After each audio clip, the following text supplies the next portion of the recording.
কল্যাণী বিশ্ববিদ্যালয়ের এপিজে আব্দুল কালাম অডিটোরিয়ামে আজ রানাঘাট সাংগঠনিক জেলার বর্ধিত কর্মী সভার আয়োজন করা হয়।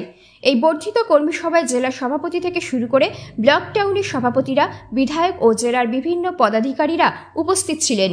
কর্মীদের উপস্থিতি ছিল চোখে পড়ার মতো। গত 27শে ফেব্রুয়ারি নেতাজি ইন্ডোরে সর্বভারতীয় তৃণমূল কংগ্রেসের সাধারণ সম্পাদক অভিষেক বন্দ্যোপাধ্যায় মুকুল রায়কে বেঈমান আখ্যা দেয়। সেই মন্তব্যকে সমর্থন জানিয়ে যথার্থ ও 100% সঠিক বলে আখ্যা দিয়েছেন রানাঘাট জেলা তৃণমূল কংগ্রেসের সভাপতি দেবাশিস গাঙ্গুলি। 2026-এর বিধানসভা নির্বাচনকে সামনে রেখে এই বর্ধিত কর্মী সভায় আর কি কি বিষয় আলোচনা হলো তা নিয়ে কি জানাচ্ছেন আসুন দেখিনি। Bureau report, Times of Bengal news. আমাদের জেলা নতুন করে কিছু নয়, অ্যাকচুয়ালি আমাদের সকলের শ্রদ্ধা আমাদের সর্বোচ্চ নেত্রী মাননীয় মুখ্যমন্ত্রী যে কথা নেতাজি ইন্ডোরে গত পরশুদিন বলেছে, সেই বার্তাটি এখানে আরো একটু ডিটেলিং এ গিয়ে আমরা করলাম। তবে এই প্রস্তুতিটা আমরা গত মাস থেকে আমাদের জেলায় শুরু করেছিলাম, এটা fact.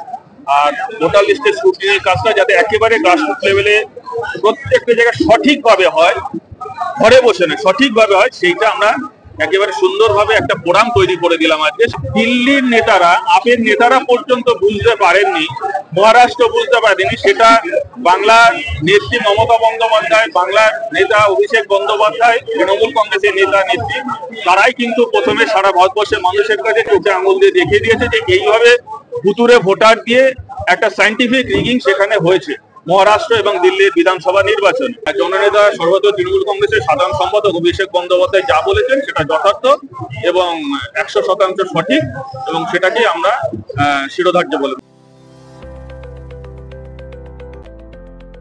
Are you looking for an English medium school for your child?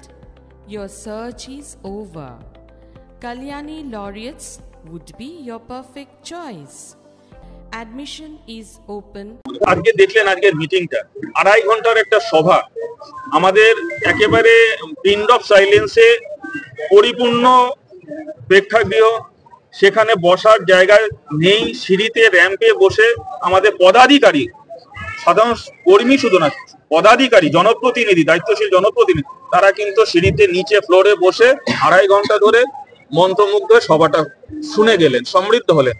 এটা বলে দিচ্ছে আমরা সেই পুরনো নদিয়ায় ফিরে আসছি আস্তে আস্তে, এবং আগামী 26-এ সব ফল আপনারা পেয়ে যাবেন।